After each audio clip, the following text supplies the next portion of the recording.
Choosing what motorcycle to buy is a very personal thing. There's an awful lot of different models on the market and they can't all suit everyone. You've really got to decide what you want to do with the bike, where you want to be riding it and what kind of design you like, and then from there you've got to really go around and sit on them all, because you can't adjust the seats on these things. If it doesn't fit, it doesn't fit. It's not like a car where you can just drive any car away. Now this was my first bike, this Piaggio MP3, and for those people that want to tell me that it's not a bike because it's got 3 wheels, I'm not interested. Now I got this because I'd passed my test about 15 years earlier but never owned a motorcycle. I'd always found them too expensive. So when I finally got some money together, I was a little bit lacking in confidence and I wanted something that made me feel a bit safer on the road. And this was a good introduction to riding bikes again. I rode it for thousands of miles, and then after about a year and a half I decided to get a normal style motorbike because I got my confidence back. I got a Honda DeVille. There were a few things that attracted me to the DeVille. I liked its nice commanding presence on the road. It's quite noticeable, but it's not too large to handle. It's got a nice upright seating position. It's got built-in storage, and of course it helped me get used to using gears again. But unfortunately I ran into a bit of ill health and I also needed the money, so I had to get rid of it. But as any biker will tell you, once the bug's bitten you, you can't give up that easily. So after a while things improved. I decided I had to go and get a new bike again. But of course the experiences that I'd had with my previous bikes shaped what I wanted out of my next bike. I liked the seating position and the upright commanding nature of the DeVille, but I also liked the automatic gearbox of the Piaggio MP3. So I ended up taking a very serious look at the Aprilia Manor. Now the 850 GT is a nice upright bike. It's quite compact though, and it's got this built-in storage inside the fake petrol tank. Now there's a couple of things that did put me off this bike. The first thing is you can only buy the GT model now in the UK, and the front of it is rather ugly in my opinion. That windscreen and lamp just looks sort of bolted on. Although I could probably live with that, but one thing I couldn't live with was the price. It was getting on for about £8,000, which was a little bit above my price range. And on top of that, I could never find any decent low-rate APR deals anywhere, and that's what I'd need to be able to afford this bike. I couldn't put a lot of money down to start with. So the reason I attended the motorcycle show in 2011 was to get the first look at the Honda NC700X. This was the first time it had been on display anywhere and gave people the opportunity to sit on it and see what they think. And it always had a very good crowd around it. Everyone seemed to be very interested in it. The thing that interested them most was the storage space inside the petrol tank. And also some people, when they sat on it, were a little bit confused that it didn't have the clutch lever they were expecting. They had the manual one on display, but of course they also had the automatic one there as well. In addition to those two, they also had some models on display that you couldn't sit on with all the accessories that you could possibly get for the bike. The bigger touring screen, as well as this bar at the bottom that holds these spotlights on, and the full pannier and top box set. They also had a display of the automatic gearbox that you could have a look at, but one thing they didn't have was the price, because at the show the price wasn't yet available. So I crossed my fingers for a while and hoped for the best price possible, and then when it was announced it seemed quite reasonable. £5,850 isn't bad at all nowadays. However, that's not the full price, that's the price for the manual version. I'd be wanting the automatic. Now that one comes in at £6,700, which is quite a bit more. Now the bike is in the Honda Adventure brochure for 2012. I wouldn't really say it's an adventure bike, but I think it's the category that it fits into closest. Now, I'm not really into specifications and things. I don't know an awful lot about engines and stuff. The only thing I will point out from these specs is that the DCT Auto version seems a tiny bit more powerful than the manual version, but the fuel economy is about the same. Now, the bike can be picked up in a few different colours. You've got silver, red, black and white, which is the one that I chose. Now there's quite a bit of a delay before anyone advertised the DCT model, but I managed to find somewhere that was selling it with a PCP deal I could afford, about £110 a month. It was a while before it got delivered. I got it at the end of May after seeing it at the bike show in November. And when it turned up it had 9 miles on the clock. The first thing that I tried with the bike was to see whether my flip face XL helmet would fit inside the storage area, which it does. Now it's a little bit cramped inside my garage to demonstrate the bike to you fully, but before I take it outside there's just one thing I'll show you, which is the dashboard. It's easiest to show in here without all the glare and reflections. I've paused it so you can see the different things on the screen. Of course, all the lights across the top for the different things. DS and 8 on the right there, that's the gear indicator, drive or sport, and the revs move across the top from the 0 to the 8 position there. There's a button either side of it. The left hand one lets you move between the trip meters, and the right hand button lets you reset those. There's no thermometer, by the way. So I'll take the bike out now and I'll park it in a nice quiet car park with decent lighting so I can talk you around some of the other features of the bike, and then after that we'll go out for a bit of a spin. Now I know these things are down to personal preference, but I really like the look of the NC700X. I think it's a very smart looking machine. There's nothing that gives it away from the outside to show that it's anything other than just a traditional motorbike. A smart one at that. It's got adventure bike styling, but really you're probably not going to take it off-road. If you're looking for clues that it's an automatic, it's not immediately obvious from this side, which has the standard foot brake pedal there. The only thing that you'll see is this very subtle bit of text on the plastic at the front. This side is more obvious, of course, because if you look where the gear selector would normally be, it's not there. And whilst I'm down here, I'll show you that these are the fold down foot pegs for the pillion passenger. Those are nicely made. It's got what I believe is a rather budget swing arm on here with a chain covered by the plastic chain guard. Of course it is chain drive rather than shaft drive. I would have preferred shaft drive, but budgetary concerns meant they went with chain. Also on the budget side, notice the rear brake disc here is cut out of the centre of the front brake disc here, which is another cost-cutting measure by Honda. You'll notice the little teeth in the middle of the wheel here, and on the front one, of course, that shows you that the bike has ABS. It's combined ABS, which I think means you pull one lever and they both do something very clever.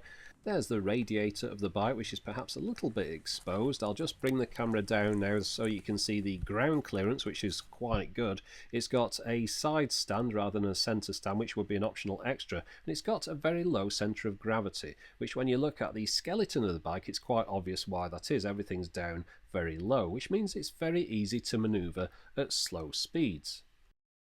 The windshield on it is just about the right size, I think. It isn't too big for the bike, but you can get a bigger one if you want to. You can also adjust this one very slightly and move it upwards. It does have a gap underneath it which lets air through, presumably for aerodynamics. I'll just switch it on briefly so you can have a listen.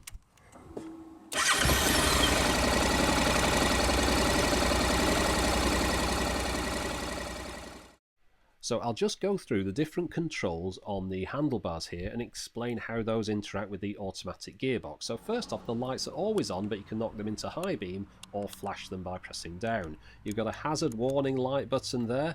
You've got the horn here, which apparently swap places with where the indicators normally would be, which are now below it. It makes more sense this way. They're easier to reach and you get used to that orientation very quickly within a couple of miles. The minus button on the bottom here knocks the gears down one if you want to adjust them manually. On the front of the handlebar is the plus button, so you knock them up with an index finger and down with a thumb, if you want to adjust them yourself, that is. The other unusual thing on here is this. This is a handbrake. The reason you need a handbrake is because traditionally on a bike you'd leave it in a gear if you were parking it on a hill. You can't do that on this one, so you've got a handbrake which lifts like that and goes down like that. The other thing on here, I've got a little button there because I got the Honda heated grips fitted as an expensive but very nice optional extra. If we flip over to the right bar here, you'll see you've got the usual engine cutoff switch, below which is the selector for neutral, drive or sport mode. Sport mode just holds the revs longer in a lower gear. The engine always goes back to neutral when it switches off. To turn the engine on, you press that button at the bottom there, and on the front of the handlebars there's a selector for auto/manual mode. It has the well-regarded Honda HISS security system. You take the keys out of the ignition, use the same keys in this keyhole here. If you twist it left, that opens the rear part of the seat, which lifts up and latches on that bar there, and that's of course where you put the petrol in. And then you just have to lift that and drop the seat and push down to lock it again. Around the seat you've got these two decent sized grab bars on here. The padding in the seat is just about right for me, but the material is a little bit slippery to start with until you've got it worn in a bit. Now if you turn the key the other way, that's what opens up the storage compartment in what would be the petrol tank. This is my other helmet.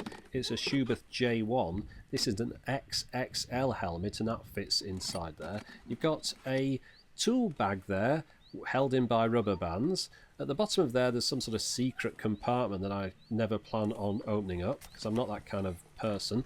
On the other side is a 12-volt socket which I got installed as an optional extra. It doesn't come with one of those as standard, but when I ordered that I was quite surprised to find that it also came with one of these things here. This is a powerlet socket which enables you to charge the bike easily when you've got it stored up for a while. The plastics on the bike are very nicely put together. There's some nice detailing on here, and the paintwork that I've got on here, this white, is a nice metallic paint. This is a plastic bit and it's got this nice reflective metallic effect to it. Okay, so let's take it out for a spin. Now the sharp-eyed amongst you will have noticed that I'm in a different location now, but let's pretend that continuity error didn't happen. Then we'll just get the engine started up. Now you'll notice there's a camera at the bottom left there, and the reason I've got that there is because I'm going to demonstrate to you how the gears react in different situations. Now that's the last time I'll be using that foot for a while. It's just going to be sitting around on that peg doing nothing. Unless of course I have to stop. Now just look at the gear indicator here. We're in second gear already, and look at the speed on the left there, that's miles per hour. Up to third, only 80 miles per hour. And then it's dropping back again. You might better hear the clunk of the gears if you listen carefully. Actually, you probably won't because of the wind noise. But what I'm trying to demonstrate here is how quickly the gears want to change up, because the bike's designed to be economical, so it's always wanting to be at low revs in a higher gear. Now just keep your eye on the gear indicator here. It knocks itself down to 1, but just as it's coming out of the mini roundabout it puts itself up to 2. And that's not something that you would recommend somebody try doing if they were controlling the gears themselves, because they might get it wrong and end up getting into a bit of trouble. But on a bike that's always going to be able to select the gear properly, it means it's always in the right gear at the right time, and it means it's always under power. Now more often than not I'll drive this thing around in full auto mode, but there are a couple of options available. You can flip that switch on the right handlebar and put it into full manual mode, and that means that you're in charge of selecting the gears all the time and the bike doesn't do anything.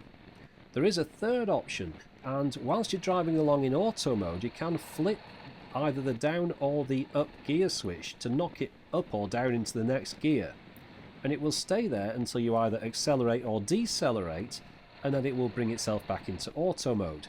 That's useful if you want to drop it down to overtake something, or if you're coming up to a junction and you think that the bike's in a little bit of a high gear and you want to knock it down to get a bit more control. It won't knock it straight back up into the next gear, so you do have a few seconds in which you can drive at a lower gear, and then the bike eventually will bring itself back to what it thinks is right. Now the bike does have its adventure bike styling, but I think they want you to have your adventures on the road. But there are times when the road gets a little bit messy like this, and it's at those times you're quite glad that you're on a bike like this that can take situations like those in its stride. Now this is a 700cc bike, so that's fast enough to get you out of certain situations and also get you into other situations in a hurry. Of course it's not the fastest bike in the world, but it's plenty fast enough for me. This bike will easily keep up with anything on the motorway, and if you want you could probably overtake most things on the motorway because it'll do in excess of 100 miles an hour. But of course if you're doing in excess of 100 miles an hour you're going to be breaking the speed limit, and that's not something that I really enjoy doing. I'm not really into driving at breakneck speeds. I much prefer driving around in the country on a nice quiet day, enjoying the view and just taking my time about things. If you want to get a racing bike and keep your head down and go around all these corners without seeing anything, that's up to you, that's your business. For me this is the best bike, and that's the thing.